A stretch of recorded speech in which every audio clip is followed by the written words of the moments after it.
Bonjour à tous, comme vous l'avez vu, ce n'est pas le confinement qui va nous arrêter, et aujourd'hui nous allons parler de la prochaine rampe de lancement que nous allons utiliser, que ce soit pour la version 1 ou la version 2 de la fusée. Du coup, il y aura trois grandes thématiques abordées à travers cette vidéo, qui sera pour moi une sorte de guide en fait de ce que nous allons réaliser. D'abord 1, nous verrons le transport de la rampe de lancement, puis 2, sa définition, et enfin 3, nous terminerons par la façon dont elle sera utilisée le jour du lancement. Donc si vous vous rappelez bien dans le projet mini-fusée, nous avions transporté la rampe de lancement ainsi que tout le matériel nécessaire directement dans ma voiture. Or vous doutez bien que là, ça ne sera pas le cas puisque la fusée version 1 fait déjà aux alentours des 2 mètres et que sa version 2 ne sera que plus grande.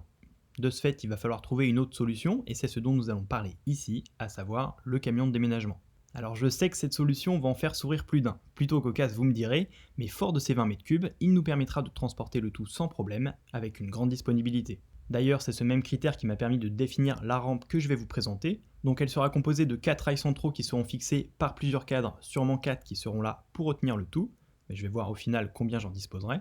Ensuite de là viendra être fixée une base qui donnera un peu de stabilité à l'ensemble, ce qui manquait, je trouve, dans le projet mini-fusée. Et enfin, dernier point, nous ajouterons en plus de ça 4 sangles qui finiront en plus des différents piquets au sol à maintenir le tout correctement. Sinon, sachez aussi que l'ensemble sera très certainement surélevé, mais pas de beaucoup, sûrement d'une bonne dizaine de centimètres, cela afin de permettre notamment que les gaz de combustion produits lors de l'allumage moteur puissent être évacués par le bas de la rampe. Bref, je pense que j'ai à peu près tout dit sur sa définition, même si je me laisse encore pas mal de liberté lors de son assemblage. Donc pour le moment, passons à son utilisation, et comme j'ai dit tout à l'heure, déjà la rampe de lancement sera transportée par camion, avec à son bord directement la fusée qu'elle avec une pièce juste ici, ce qui nous permettra de ne pas concevoir d'installation pile exprès pour pouvoir la transporter. Ensuite viendra l'étape où nous descendrons l'ensemble sur la rampe plus la fusée toujours à l'horizontale et où nous déposerons le tout sur un tréteau, cela afin de travailler à hauteur d'homme où nous effectuerons l'ouverture de la trappe, l'allumage du système électronique, les derniers contrôles avant de finalement refermer le système. Enfin de là il ne nous restera plus qu'à basculer le tout, délicatement bien entendu, à disposer les quelques piquets au pied de la base, tendre les 4 sangles dont on a parlé tout à l'heure, puis à fixer le système d'allumage qui, comme d'habitude, vient en dernier.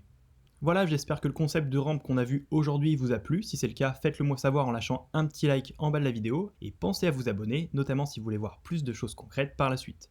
Sinon, rendez-vous sur le Discord pour ceux qui auraient des questions et ceux que ça intéresse. Et pour les autres, je vous dis à très bientôt pour d'autres vidéos.